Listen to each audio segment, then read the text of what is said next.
Extrait de l'ouvrage À la recherche de l'innovation perdue sur la route de la soie et quelques réflexions. Cette semaine, Lyon, l'inspiratrice. Je me demande si mes amis lyonnais mesurent la chance qui est la leur d'habiter la ville la plus inspirante de France.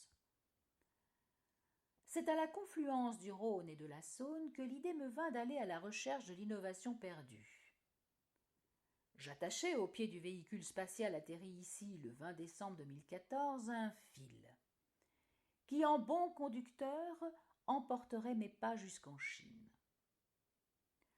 Les routes commerciales de la soie me guideront, mais sous quel motif? Celui du progrès, bien sûr. À Lyon, quelle évidence! Au petit matin du 27 février, j'arpentais les quais de Saône côté Presqu'île jusqu'au marché du quai Saint-Antoine où se dégagent des effluves qui ravissent mon palais. Au royaume de la gastronomie française, où la moindre tomate est une révélation que l'art d'un toqué sublime, vous n'oublierez jamais le délicat plaisir de goûter. Je quittai les lieux en me promettant de retrouver ces arômes à midi. Je montais par l'extérieur les pentes de la Croix-Rousse et descendais par les Traboules. Je découvrais Lyon la travailleuse, Lyon la rebelle, Lyon la sociale. Pour éviter la banqueroute, nos despotes ont refusé de suivre l'exemple du Sénat de la très démocratique République romaine et préféré parier sur l'avenir. François Ier a autorisé l'implantation à Lyon d'une industrie de la soie. Aussitôt, marchands, banquiers florentins et artisans italiens ont investi les bords de la Saône. Henri IV, afin d'assurer un approvisionnement en matières premières régulier et de qualité, a misé, en réalisant les idées de Laféma et d'Olivier de Serres, sur l'élevage du bombix dans la vallée du Rhône. Quant à Louis XIV, le plus grand agent commercial qu'ait connu la soierie lyonnaise, il a offert à la ville une renommée mondiale à ses tissus d'ameublement. Au XIXe siècle, la ville vivait par et pour la soie. La fabrique comptait pas moins de 60 000 métiers à la Croix-Rousse et environ 300 000 employés directs ou indirects. Les grands marchands, en créant des systèmes de soutien à l'innovation, ont permis à l'ensemble du secteur de profiter de multiples inventions. Dans les dessins, dans le secteur de la chimie de la teinture, mais aussi sur les métiers à tisser.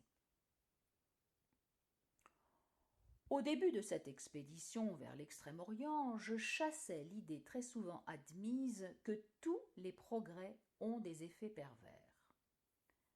Se débarrasser de tout a priori, de toute référence livresque et autres préjugés n'est pas chose aisée, surtout aux premières étapes du voyage, peut-être trop proche de chez moi. Pour augmenter la production, ou pour répondre à une forte demande qui s'internationalise toujours plus, pour élargir la gamme des tissus et améliorer leur qualité, ou pour conserver sa position de leader sur un marché de plus en plus concurrentiel, une solution: innover. Soutenus par l'empereur, les banquiers et les marchands, un progrès décisif s'est réalisé avec la mise au point de la mécanique programmable avec carte perforée du Lyonnais Joseph-Marie Jacquard. Le quartier de la Croix-Rousse, surnommé la colline qui travaille, accueille alors toujours plus d'ouvriers avec leurs familles et leurs métiers à tisser. Des immeubles de 5 ou 6 étages, collés les uns aux autres, percés de grandes fenêtres, abritent des appartements-ateliers construits tout exprès pour recevoir un métier jacquard haut d'à peu près 4 mètres. Les canuts ainsi appelait-on les ouvriers de la fabrique, ont subi de plein fouet les effets pervers de l'invention qui privait leurs enfants de travail. L'ouvrage de Ludovic Frobert, Les Canuts ou la démocratie turbulente, Lyon 1831-1834, apporte un éclairage à l'affaire qui ne me laisse pas indifférente. L'auteur écrit « Les Canuts lyonnais, chefs d'atelier et compagnons de l'industrie de la soie, qui se sont insurgés, étaient prêts à, comme ils disent, vivre en travaillant ou à mourir en combattant. Aussi effrayantes que soient les révoltes, elles me satisfont par la résistance que la vie oppose à la technique. La machine volait leur savoir-faire et se servait de leur énergie pour fonctionner. La révolution industrielle, le nouvel ordre social, les réformes auxquelles les Canuts ne participaient pas, les changements décidés à leur détriment ont inspiré des Fourier, Marx et Proudhon dans leurs réflexions sur le travail et les lois sociales. Ces idées nouvelles, innovantes, dirons-nous aujourd'hui, ont dû, elles aussi, générer un progrès à effet pervers. Je me demande si la perversité n'est pas tout simplement une question d'angle de vue.